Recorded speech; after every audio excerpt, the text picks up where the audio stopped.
Okay.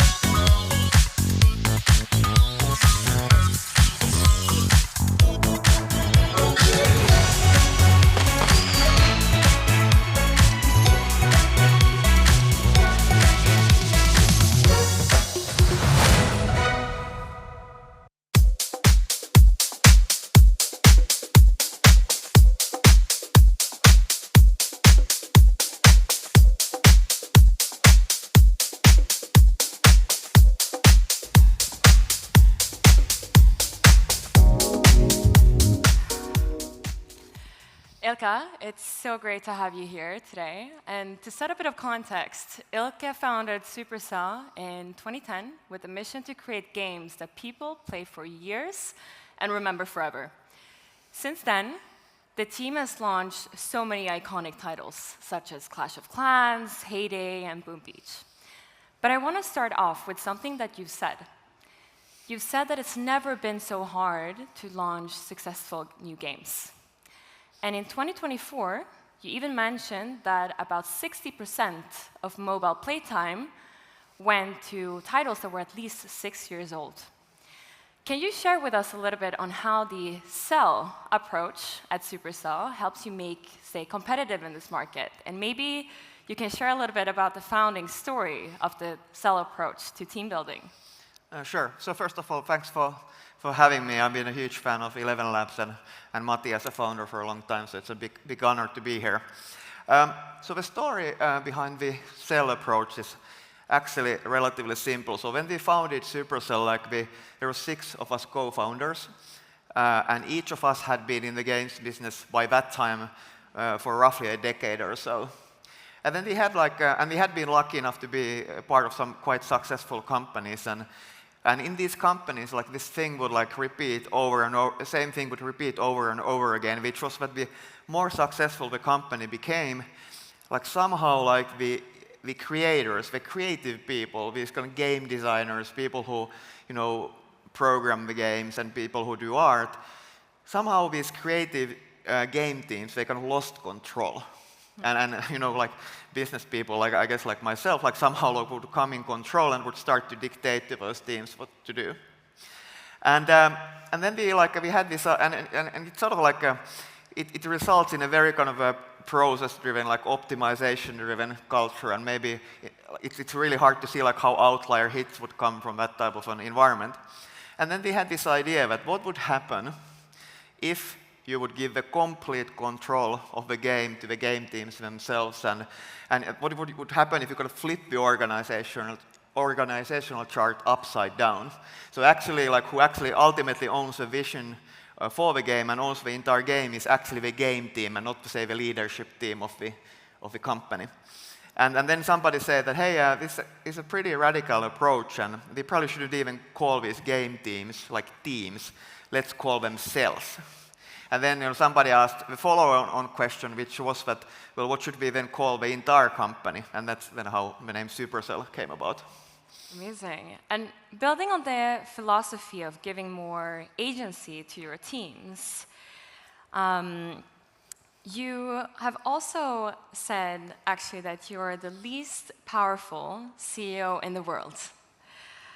How do you actually see what great leadership looks like today? And what is your top 3 responsibilities, being the least powerful CEO in the world? Well, at least in our culture, the most important element is trust. So basically, our goal is to hire the best possible people in the world. Then out of those people, we try to form the best possible teams.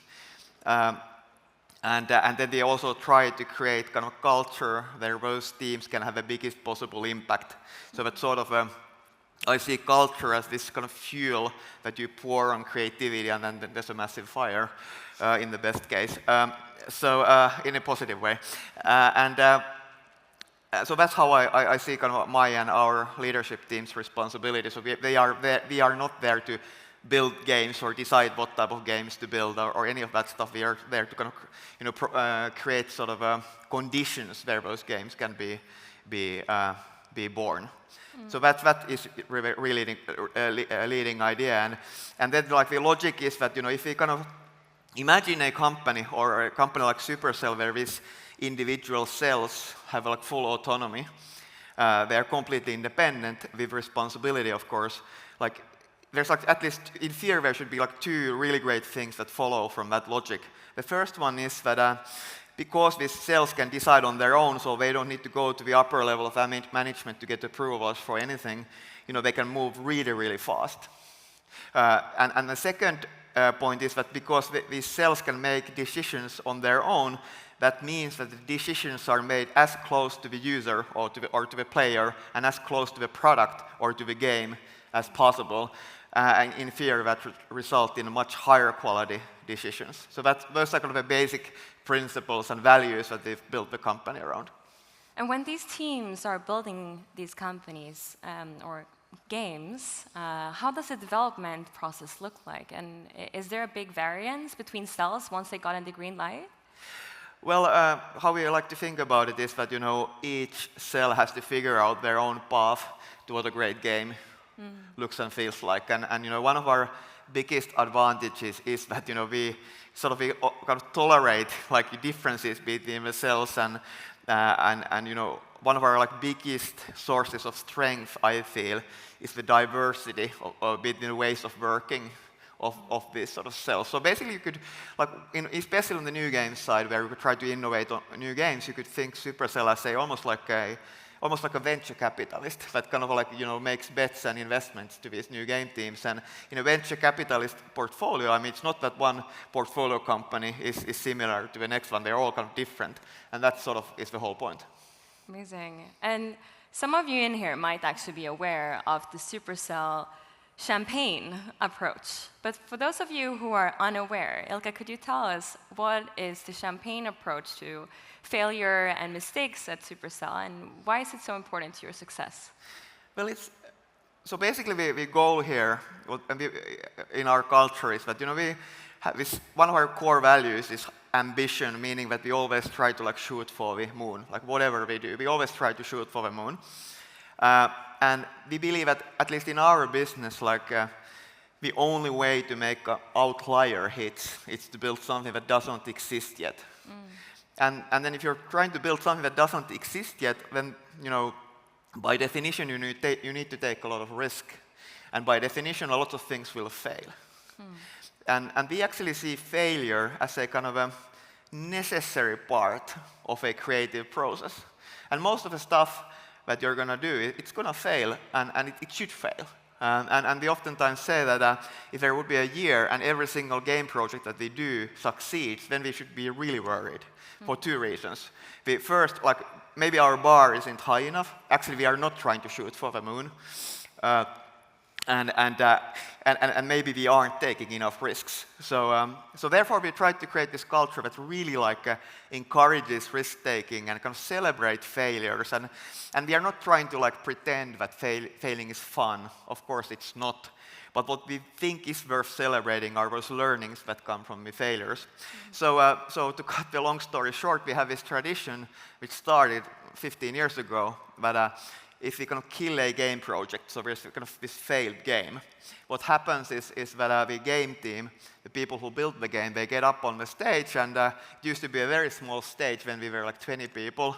Now it's much bigger because we are 900 people, but it's still the same thing. They get up on the stage, and they tell to everybody like what they learned through that failure, and then we, as a company, we offer champagne and we kind of toast to the learnings from that failure. And what are the explicit kill or scale criteria in this process? Well, actually, even that is like up to the teams. So they kind of, again, as I said, they completely own it and they are in control. So when they kind of kill a game project, an extremely important part of that thinking is that it's not me or anybody from a leadership team. It's not anyone from the outside of the game team who can make that call. It is the team, and ultimately the lead of the team who can make that call, which I believe makes it a lot easier, actually, to make those decisions.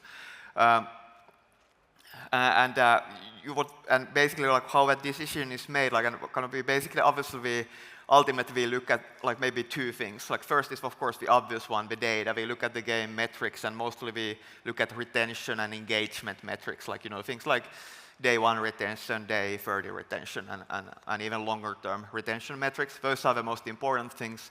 Of course we do look at monetization, but that for us that's the secondary metric. We believe that if you are able to create something that is provides is fun for people to play, and that means that they come and return to the game like day after day, over time, then they can figure out like how to monetize that experience. But you can't do it the other way around. I mean, if you don't have a great product that people love and they are proud of playing and talking about, then you have a problem. And if that's the case, then the game should be killed.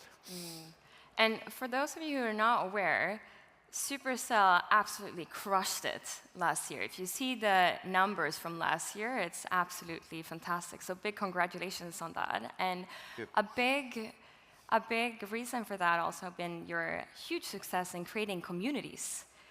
So once these titles have been launched and created, how do you go about the community building and getting that distribution?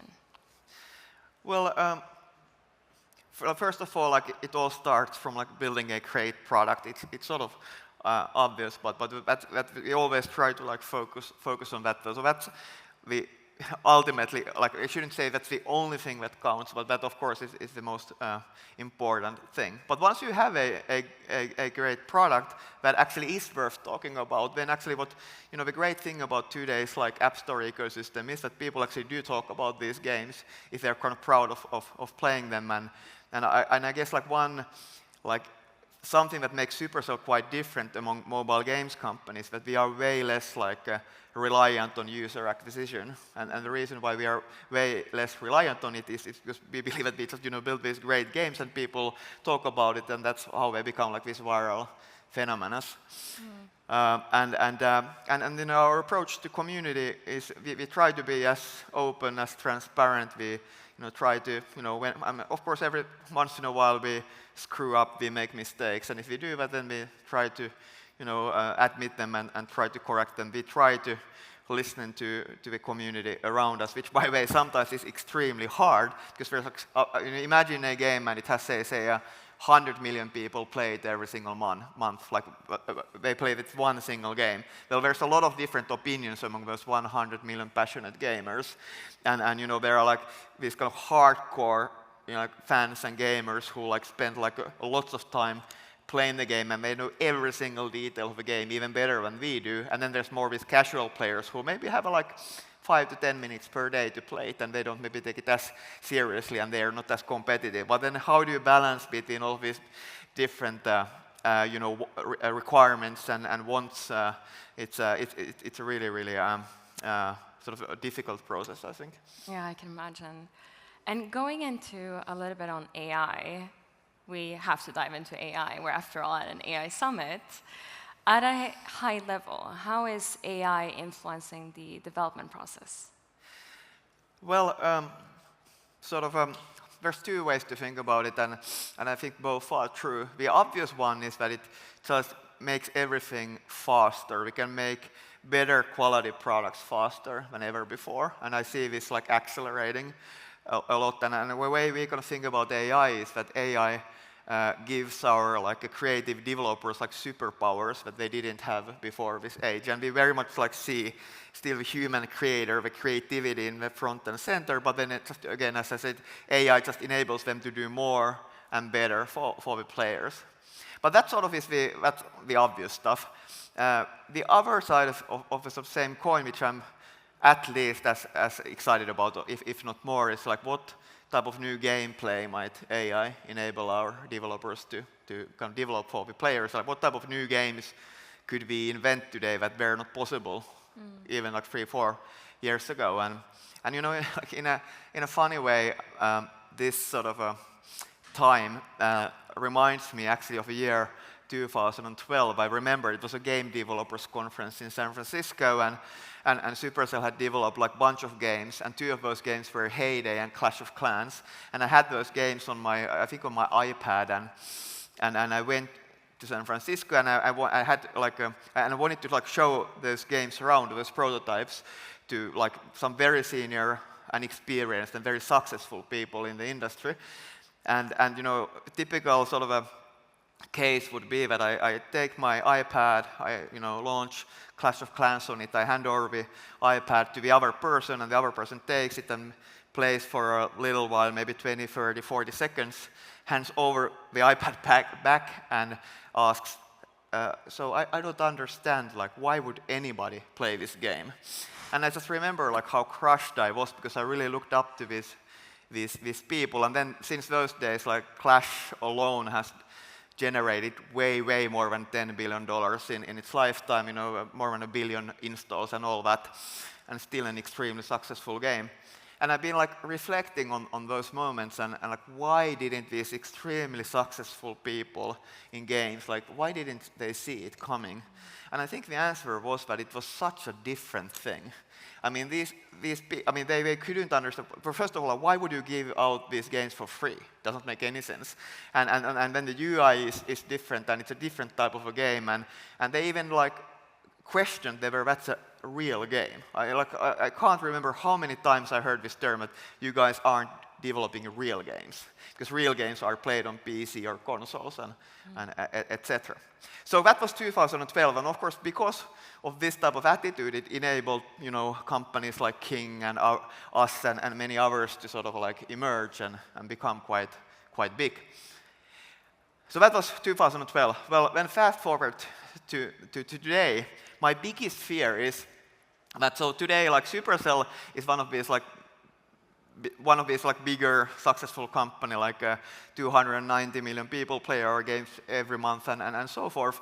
And my biggest fear is that now GDC Game Developers Conference is again approaching. We go there in March, and then this like maybe somewhat younger person comes in with some kind of a device, whatever that device is, and hey, we want to take a look at the game that I did, and it's just some kind of like AI native game. It's some kind of transformative like experience, something that we've never seen before. And then we would ask that, hey, I don't understand, like, why would anybody play this game? It doesn't even feel like a real game. And that's something that I don't know if it keeps me up at night, but we're definitely like, we talk about it a lot at the company, and therefore, we've, like, for example, founded what we call AI Labs, which we have in Tokyo and San Francisco and Helsinki, and we are really trying to invite also other people to come in, and almost we are welcoming them inside to Supercell and tell them, hey, disrupt us. Disrupt the way we think about games. No, that's super interesting. And you also mentioned something very interesting a few minutes ago on that your creative teams can get superpowers with AI. What comes to mind when you think about that? Could you share a few examples of where you see your teams are having a bigger impact with AI in the creative process? Like a few examples come to mind like immediately. The first one is that I was talking about kind of the speed of iteration. So if you think about the age before AI, like you had an idea and then you somehow had to like either you create some sort of a prototype. You have to somehow visualize your idea, for example, and hopefully there's something to play. And and from that sort of that first idea to like actually having something on device or something, it probably would take you at least a few weeks, even in the best case. But now that same time can be literally like hours. And what that means is that you can like, and that's what I mean by that boost creativity, because you can try out like so many different things so quickly. And what's best is that you can actually try your ideas out with real players, with real human beings, and get their feedback. And I think it relates to like, obviously it relates to visuals, audio, as you guys well know, but even like, just the entire playable game prototypes. And I think, thanks to that, and also the best thing is that like one single person can actually do all of those things. So previously, like I guess a minimum size of a team would be that at least you would have an engineer and artist, at least 2 people, but oftentimes say a designer and maybe have like a client engineer, server engineer, etc., etc. And for anything to happen, like those say 3 to 4 people need to agree on the idea. And I heard a lot of complaints about, for example, from say designers or artists that, oh, I tried to convince that client engineer to do this, but but she wouldn't just do it. And there's a lot of arguments and etc. And all of that makes the iterations like slower. Yeah. But now, what if there's just one person, Yeah. and who just tells the AI like what to build? So that I feel we'll see a lot of great games just because of this much faster iteration cycles. Yeah. And fast forward, let's say like 5 years from now, what do you think the future of gaming will look like, and maybe even entertainment in general? It's a dangerous question, I get a lot of invites to, or at least used to get a lot of invites to these panel discussions where the topic is future of games, and I always like decline them all because it's impossible to say. And my sort of like how I think about it is that no one knows. I mean, games it's extremely hard to forecast. I would argue it's impossible, and the bigger is the hit game, the harder. I mean, say think about something like say Minecraft, which I'm sure is familiar to many in the audience. Like, I mean, who could have imagined like what it would become? And of course, the same is very much true about the Supercell hit games. And that Clash of Clans example in San Francisco 2012. I mean, even the brightest people in our industry, people who had seen it all, they couldn't see it coming. So I guess a short and honest answer is that I have no idea. But what I've tried to do is what I can control, which is I try to make sure that we have the very best people, the very best teams, working in a culture which somehow helps them to figure that out. And somebody has sometimes said that hit games are almost like accidents. And what kind of a leadership of a game company can do is that you want to like create the conditions which kind of maximizes the probability for those accidents to happen. And as content is constantly exploding, what do you think is the hardest to maintain? Trust, taste, or attention? What a fantastic question.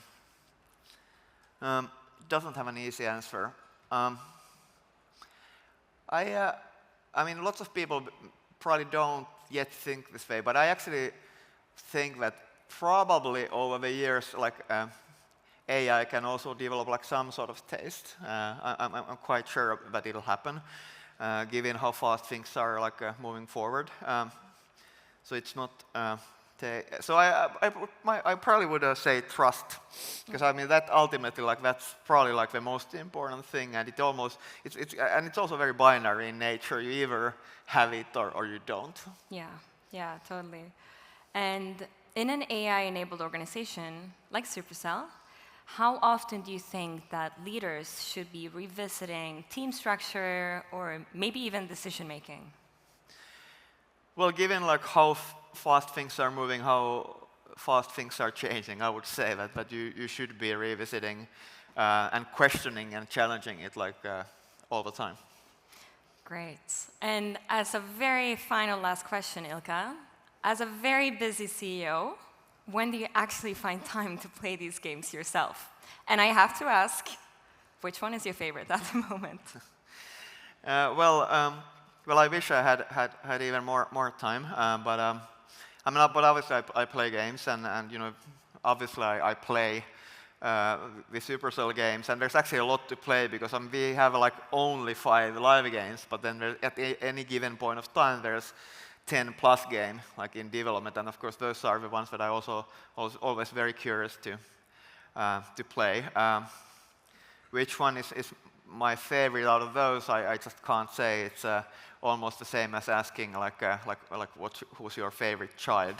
So I just can't answer that. But like outside of the Supercell games, I actually tend to play a lot what my kids play, and that changes often, and their taste quickly. And what have we played recently? I mean, my son, for example, played Fortnite a lot, and actually now has just switched back to Rocket League, so we played that quite a bit. Nice. And have you, when you're playing Fortnite, have you experiencing the ElevenLabs speaking to Darth Vader mode agents? Absolutely. Great. Well, it's been great having you here, Ilkka. Such a pleasure, and thank you so much. Thank you very much.